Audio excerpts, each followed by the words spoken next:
Hello.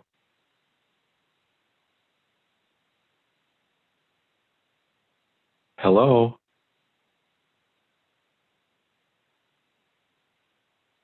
Is anybody there? Hi, Craig. Can you hear me? How are you? I'm calling in. I'm not feeling really good, but I'm ready. Okay. I'll just mute myself until an appropriate time. Sounds good. Okay, thanks, Katie. Thanks.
She told you she planned to do what?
Katie, can you hear me? Give me a thumbs up if you can.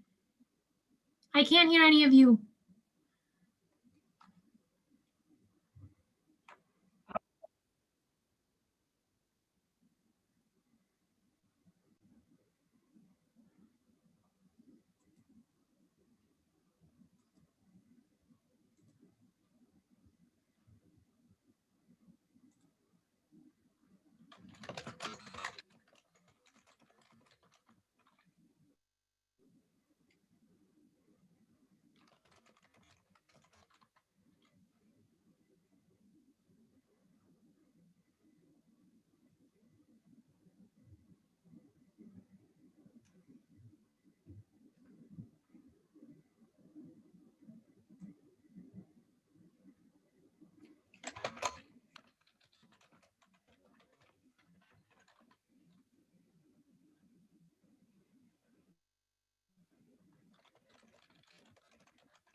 Records show that Kevin Schubert is in attendance. Sorry about that, Kevin. Item 3, public input. If anyone would like to address the Plan Commission this evening, now is the time to do so. Please state your name and address and limit your comments to 3 minutes per individual. Would anyone like to, okay, go ahead, ma'am. Come up to the podium where the speaker is. Make sure it's green. Start out by saying your name and address and go ahead. We'll be happy to hear from you. Hi, I am Hazel Woodland in 4653 Crestwood Lane.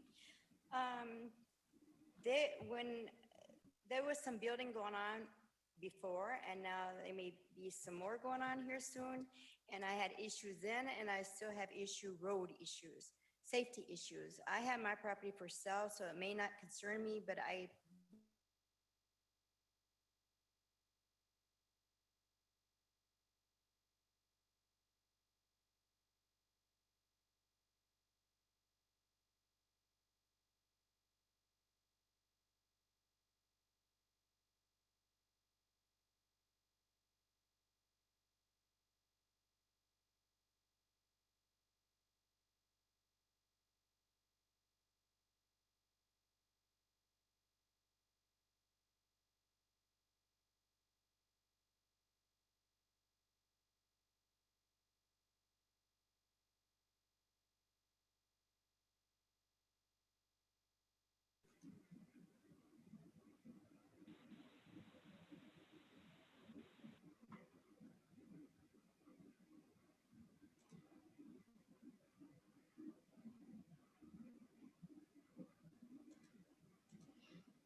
straight anymore. They made a curve there. I personally took a little loop-de-loo the first time I drove that. It scared me pretty good.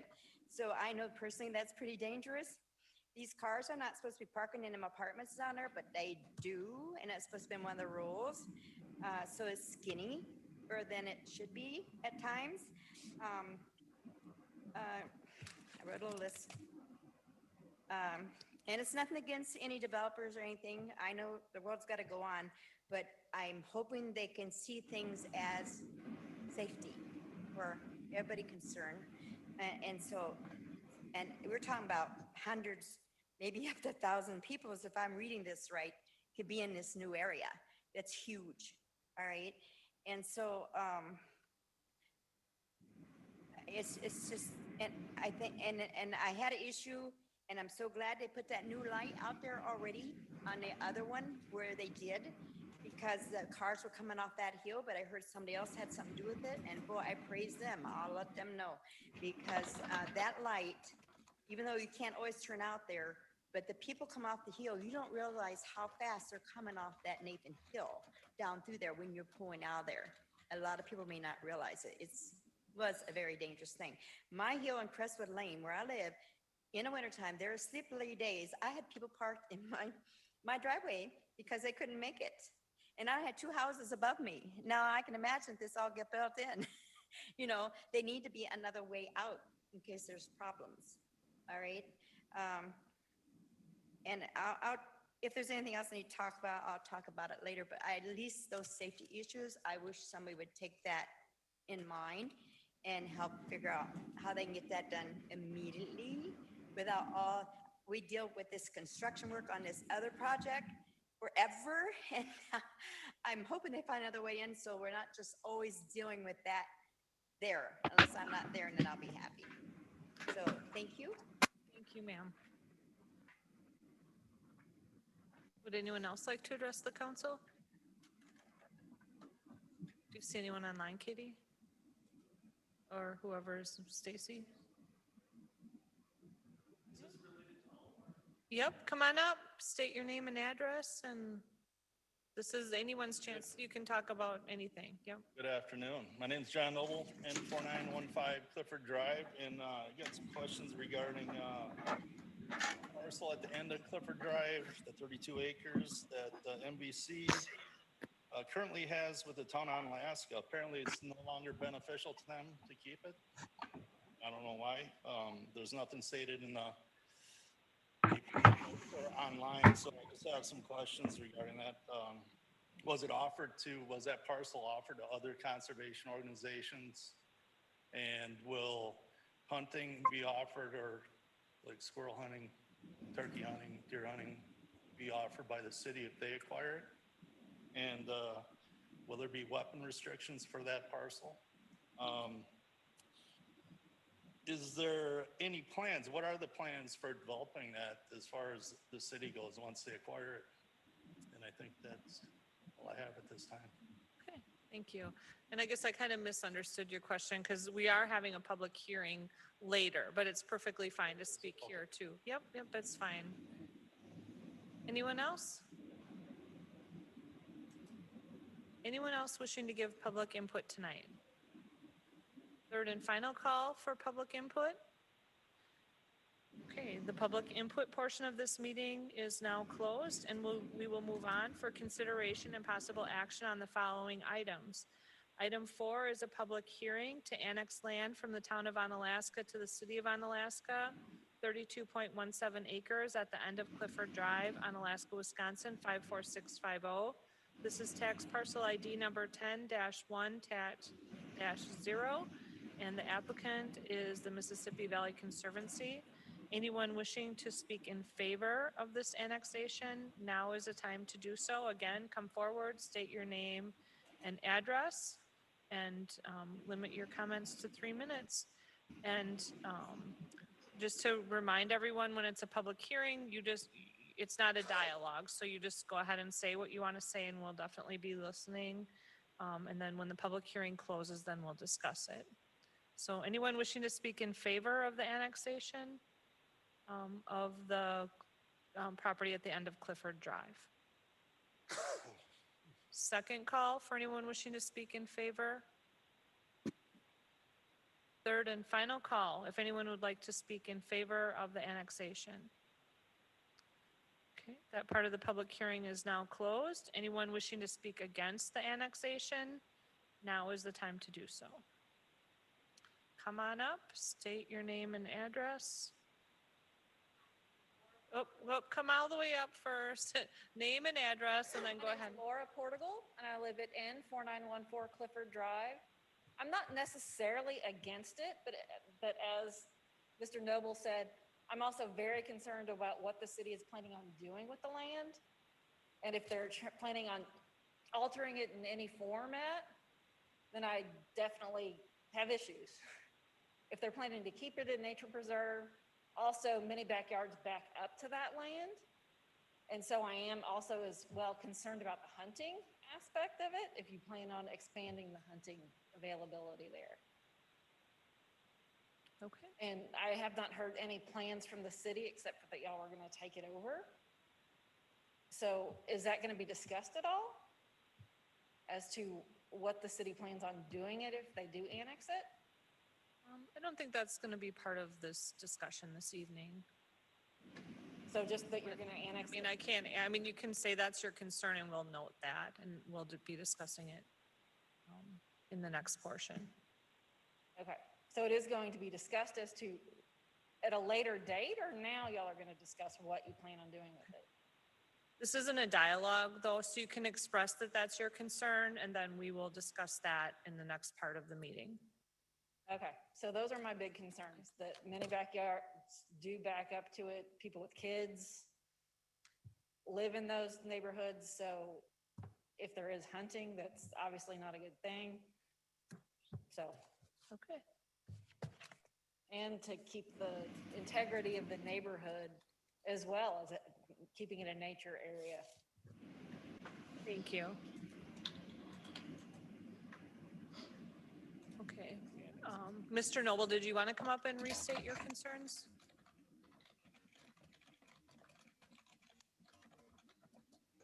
Certainly, John Noble and 4915 Clifford Drive. I would have some concerns over the development of that parcel, with the neighbors at the end of the cul-de-sac. I am a proponent of hunting and managing the carrying capacity of animals in our neighborhood, so I am an advocate of hunting. And I would like to see that maintained, as I see young people using the storm ponds for fishing, and likewise, sons and daughters and adults taking their kids up to hunt that parcel. So I would encourage that to continue. Thank you. Thank you, sir. Would anyone else like to speak against the annexation? Second call for those wishing to speak against the annexation of the 32.17 acres at the end of Clifford Drive. Last call. Okay, that part of the public hearing is now closed, and I'll turn it over to our city planner, Katie Aspenson, for a brief summary of the situation. Thank you, Mayor. Just to note, we have Abby Church of Mississippi Valley Conservancy. She is on the Zoom meeting, so if there are additional questions from the applicant, she would be able to address those further. She's still being shown. Yep. So the applicant is looking to annex a total of 32.20 acres of vacant bluffland from the town of Onalaska to the city of Onalaska, with the intention of this land being donated to the city. It is the intention that this land will be in a natural form. The city is not looking to put any residential or commercial development on this property. In terms of any sort of restriction, I would defer to the applicant. It sounds as though they may be putting some sort of a deed restriction on there for what you can and cannot do on the property.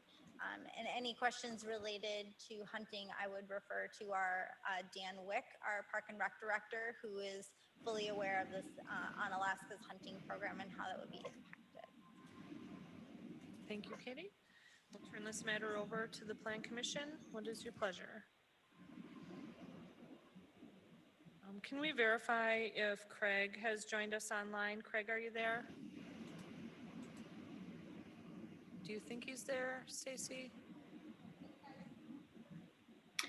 Unless his phone number is 799-7674, I do not believe he is with you. That's his. Okay, so he's not, I just want to have our attendance correct now that we're getting, okay, she is here. Okay, so we've got her. Okay, thank you. Okay, so regarding this matter, Katie. I would also like to note, city staff have put together 8 conditions of approval for this development. Thank you.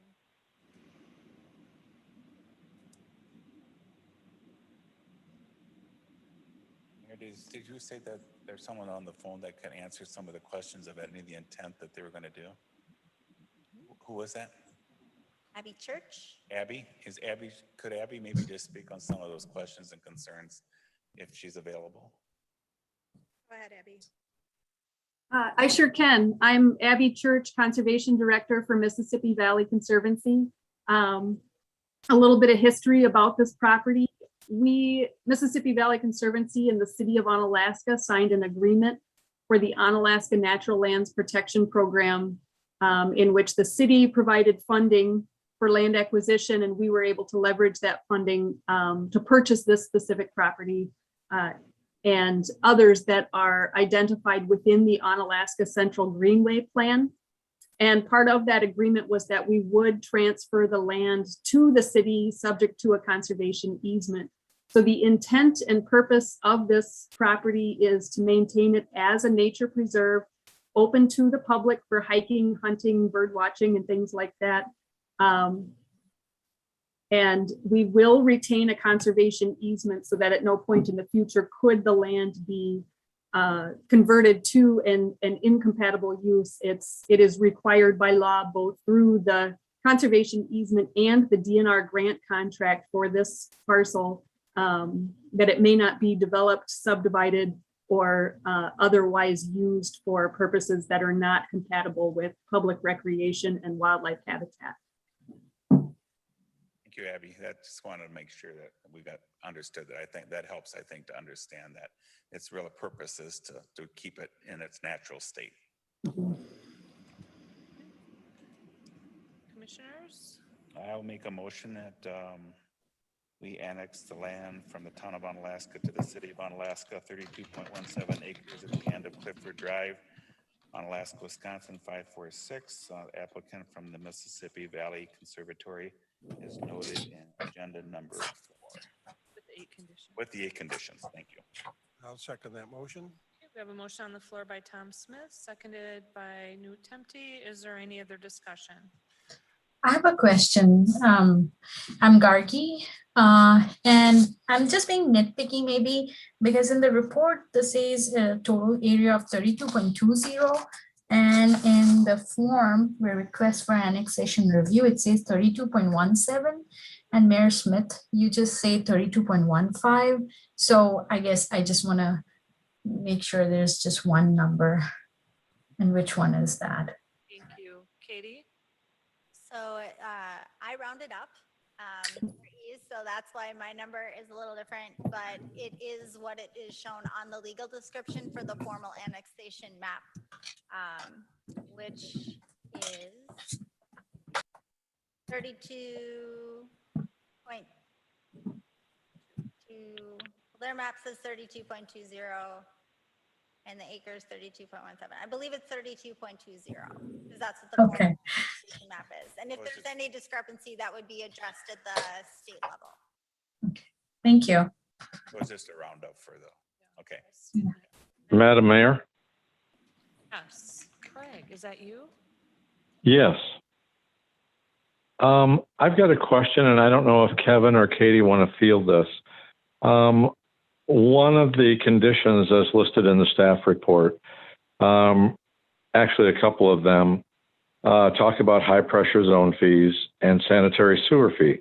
And I understand why those are waived. My question is, do we anticipate any significant costs to the city related to either high pressure water or sewer needs for this location? Thank you. We'll turn that one over to our Assistant City Engineer, Kevin Schubert.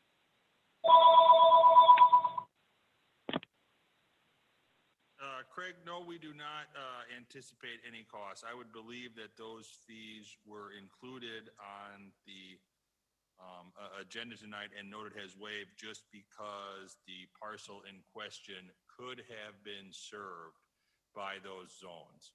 So now that the Conservancy has decided to hand this parcel over, that's just a formality to note that this area may have been able to be served by those systems if a different developer or different entity had bought it and wanted to develop it.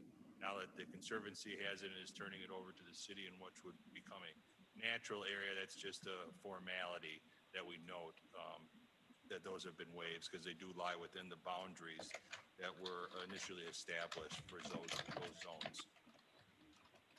Okay, thank you, Kevin. Okay, Newt has a question. Go ahead, Skip. It's my understanding that donating land to the Mississippi Valley Conservancy is to keep the land from being developed. So therefore, there wouldn't be any need for sewer, water, or anything like that, and to protect the ecology.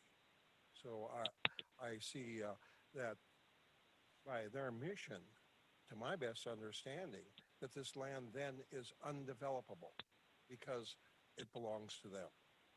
If I'm wrong, I'd like to be corrected. Thank you. Abby, if you're still on, would you like to address that question? Yeah, and the volume on my end is really quiet. I attended virtually to the park board meeting and I had the same problem last night when I had it on my highest and I could barely hear it. Is that an adjustment you can make, Stacy? Is it any better, Abby? Oh, yes, much better. There you go. That is better. Okay, good. Glad you said something.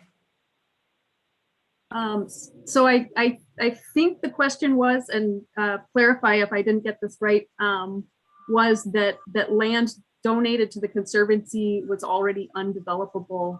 The land was not donated to the Conservancy. This was an outright purchase that we applied for grant funding to buy the land. And according to the appraisal, it does have development potential. Once the land is subject to the conservation easement, that will prohibit development in perpetuity. Thank you. Madam Mayor? Yes, Craig, go ahead. The nature of my question revolved around, I thought if there were a warming house, like a trailhead or something like that, would it require services that would be exorbitantly expensive to provide to that site? And what I'm hearing is nothing like that is being planned. So it's really a non-issue. Correct. Any kind of structure such as a warming house is a prohibited use. So that would not be an option. It's low impact and very nature-based recreation. No infrastructure aside from signs and an informational kiosk. Thanks, Abby. Mm-hmm. Thank you. Commissioners, any other questions or comments? Okay, the motion on the floor is to approve the annexation request with the 8 conditions. I don't see any more. Do you have more discussion? Okay. If there's no more discussion, all those in favor, please say aye. Aye. Aye. Aye. Those opposed say no. Motion passes unanimously. Thank you. Item number 5 is a public hearing for the Grandview Estates preliminary plat application containing 56 parcels and 8 outlots, creating a mixed-use development for the properties located along State Highway 16, Alaska, Wisconsin 54650, including tax parcel ID numbers 9-23-0, 9-14-0, 9-13-3, and 9-13-0. And the applicant is Grandview Estates. Anyone wishing to speak in favor of this preliminary plat, now is the time to do so. Welcome. Good evening. Christopher Meyer with Grandview Estates. If there are any questions this evening when it comes time for discussion, of course I am here, and of course I am supporting what we're proposing for the city of Onalaska. And also tonight, Chris is with us, one of our engineers, to help out if there's any technical questions. But thank you for considering, and hopefully we'll go forward. Thank you, sir. Anyone else wishing to speak in favor of the preliminary plat application? Last call for anyone wishing to speak in favor.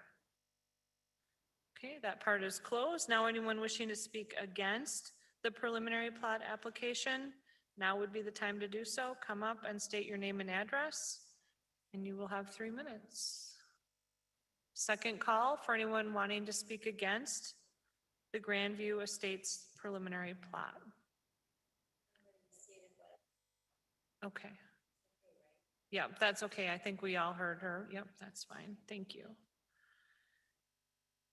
Okay, last call. Okay, the public hearing is now closed. I'll turn this matter over to our city planner for a brief summary. Thank you, Mayor. The preliminary plat request is to facilitate a mixed-use development containing 56 parcels and 8 outlots located on vacant land in Bluffland north of State Road 16 and south and southwest of Crestwood Lane in Onalaska. This land was recently annexed into the city, and they are beginning the process of obtaining a plat for future development. The parcels will contain a variety of mixed residential dwellings, including 21 single-family dwellings, 19 duplex twin home parcels, 12 parcels that could serve between 2 to 6 unit townhomes, and mixed commercial multifamily residential. There are 4 proposed properties for that. We have approved the general development plan for the Grandview Estates Planned Unit Development. Agenda item number 6 following is the final implementation plan, which would create the specialized Grandview Estates PUD that has special deviations at the request of the applicant to serve this overall development. If the preliminary plat is approved, the applicant will be required to obtain approval from the Department of Administration. Included in your packet is the preliminary plat. The application, as well as city staff, have put together 31 conditions of approval for this development. Thank you. Thank you for that. I'll now turn this matter over to the Plan Commission. Are there any questions? I'll make a motion to approve the preliminary plat application containing 56 parcels and 8 outlots, creating a mixed-use development for the properties located along State Highway 16, Onalaska, Wisconsin, 54650, including tax parcels 9-23-0, 9-14-0, 9-13-3, and 9-13-0, with the 31 conditions recommended by staff. Thank you for that, Craig. Motion was by Craig. Is there a second? I'll second that motion. Second is by Skip Tempty. Any discussion? Madam Mayor, I've got a question. Yes, sir. And just throwing this out to staff, I know that some of that terrain out there is a little challenging to work with, and that's just the nature of a lot of areas around here, but what can be done if any of the lots exceed the service elevation for a water system? Okay, we'll turn that question over to Kevin.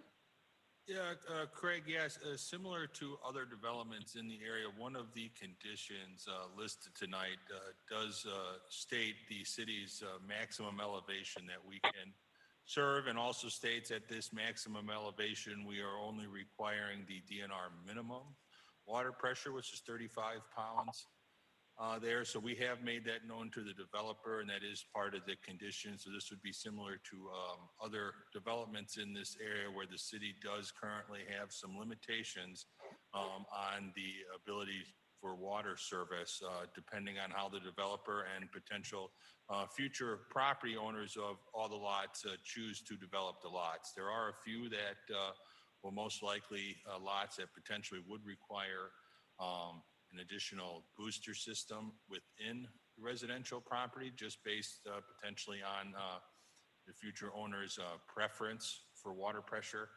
Sometimes people do not like the 35-pound minimum that we can serve. So that has been made aware to the owner, developer, and their consulting engineer on the project, similar to past projects. Okay, thanks, Kevin. I know that there's discussion on that, and some of that is addressed in the next item as well.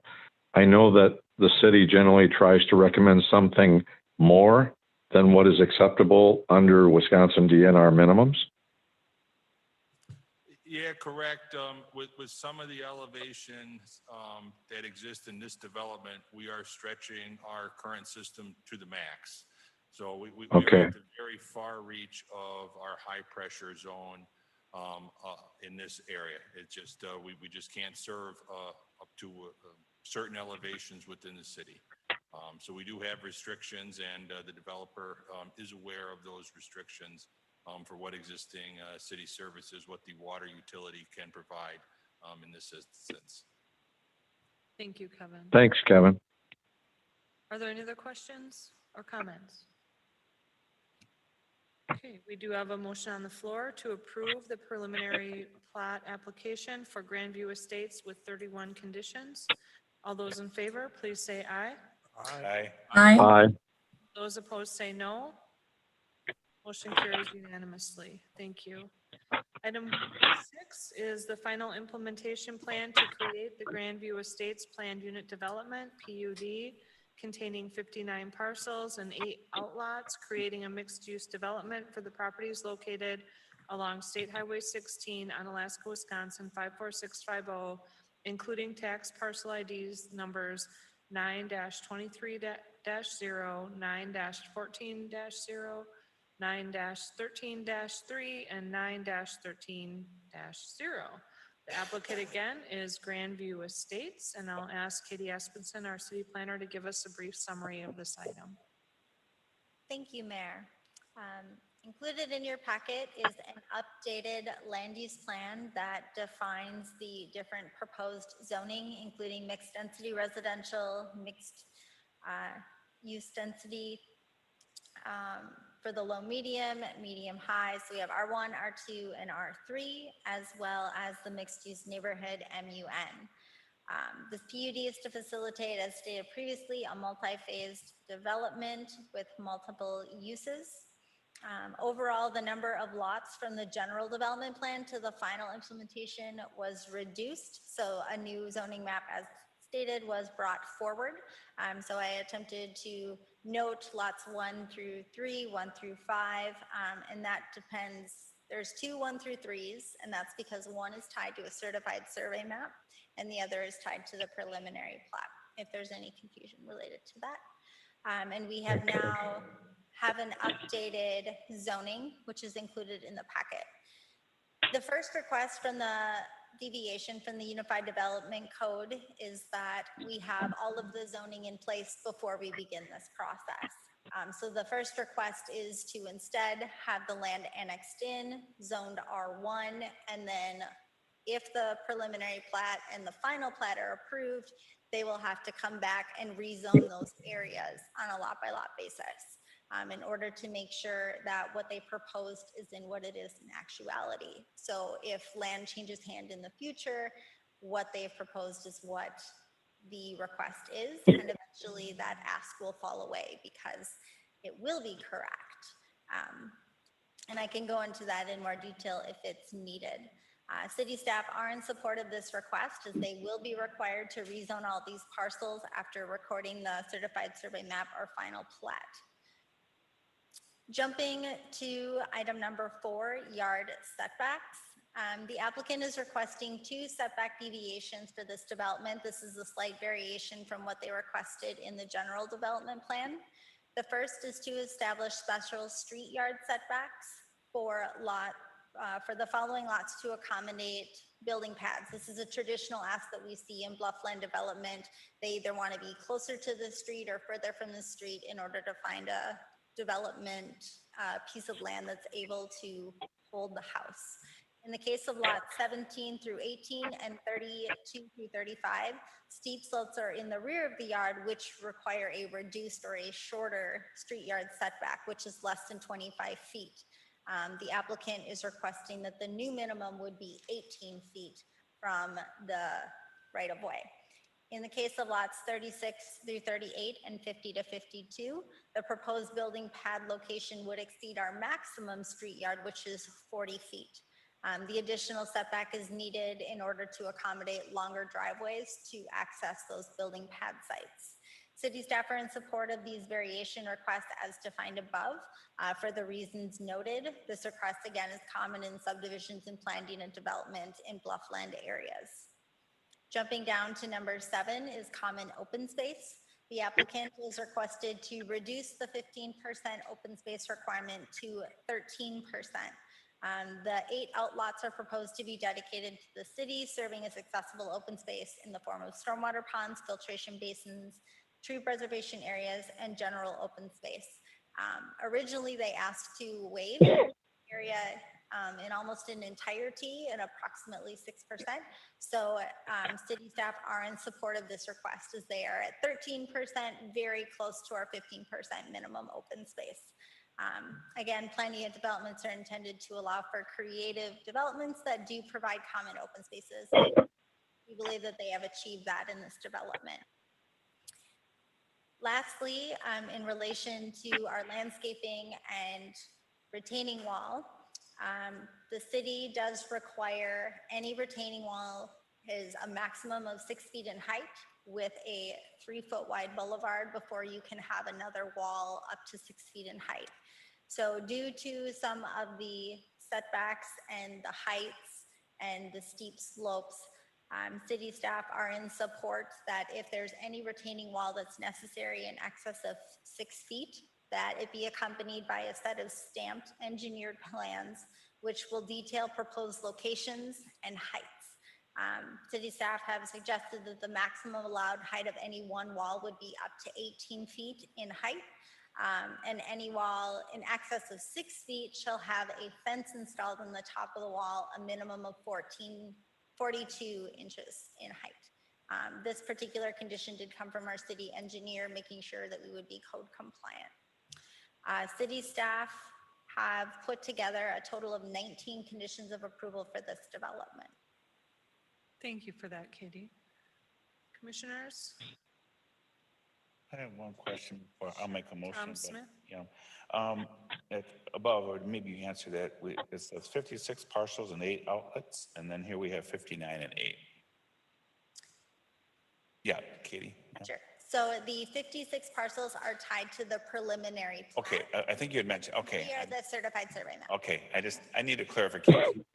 It's okay. Thank you.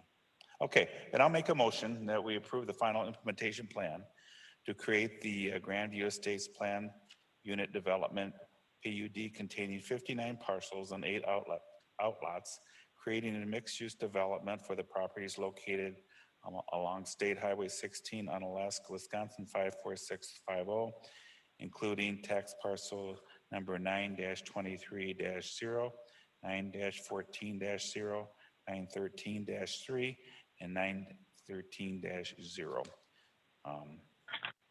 with the 19 conditions. Thank you, Tom. I'll second that. Okay, we have a motion on the floor by Tom Smith, seconded by Craig Breitsprecher to approve the Grandview Estates PUD with the 19 conditions. Is there discussion? Jan? Katie, how tall is the retaining wall on OS, just as you're coming up to the curve? I'm trying to. Yeah, off the top of my head, those faces have to be at least 20 feet apiece at their highest points.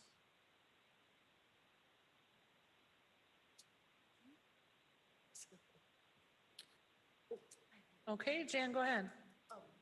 It says about the recommended sprinkler systems for residences where applicable.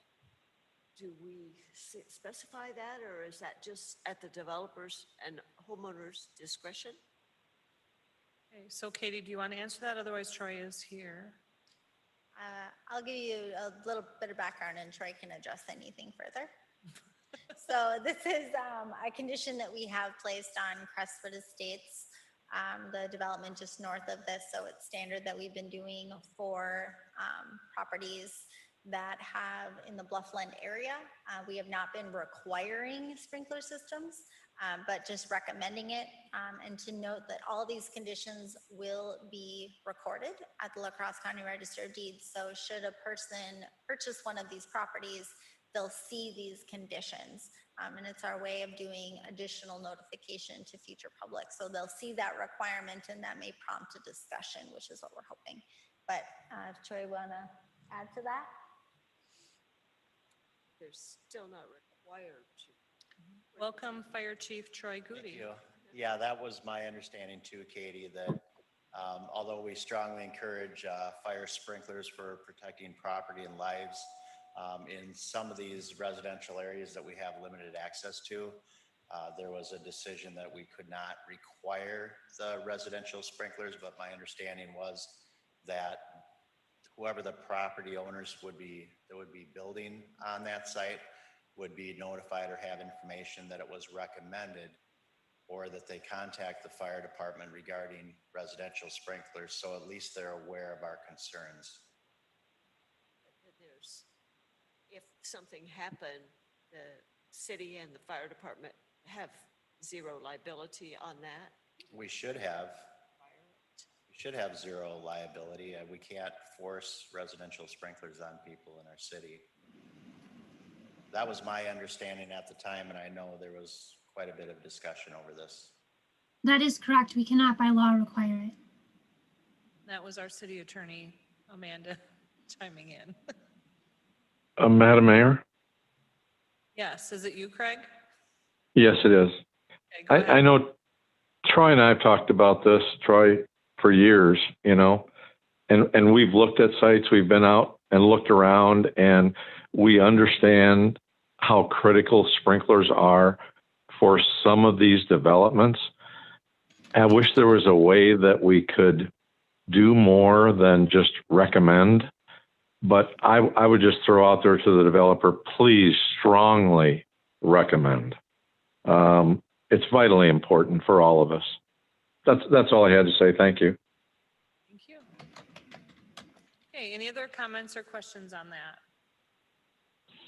All right, thank you, Chief. The motion on the floor is to approve the PUD for the Grandview Estates with the 19 conditions. All those in favor, please say aye. Aye. Aye. Aye. No. Motion carries unanimously. Sorry, I went so fast for you online people.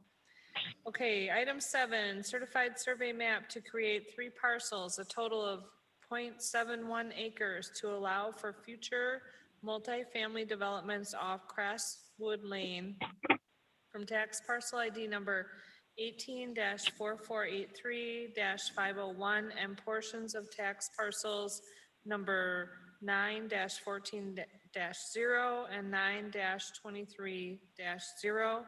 And again, this is for Grandview Estates for a unique parcel there. Katie, you want to do a summary? Thank you, Mayor.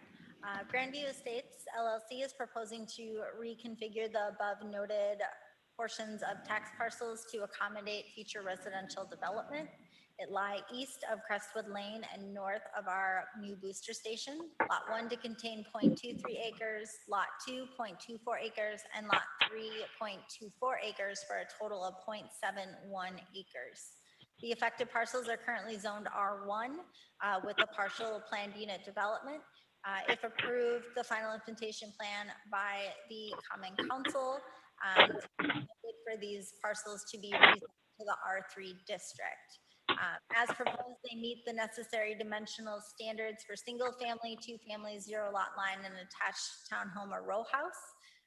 If there was to be some combination of the parcels to be merged in the future, they would also meet additional dimensional standards for attached townhome or row house dwellings with a common yard, apartment with residential support services, and other permitted with use standards.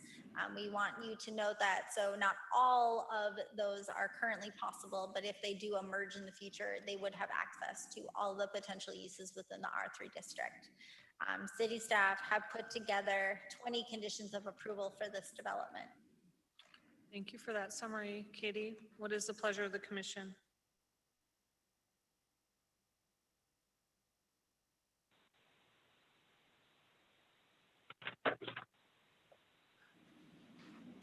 I guess I'll make a motion that we approve the certified survey map to create 3 parcels, total of 0.71 acres to allow for future multifamily development off the Crestwood Lane from tax parcel number 18-4483-501 and portions of the tax parcel number 914-0 and 923-0 with the 20 conditions.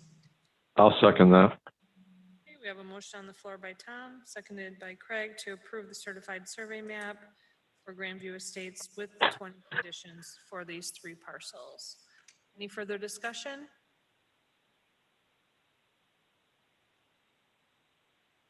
Okay, I don't hear any discussion.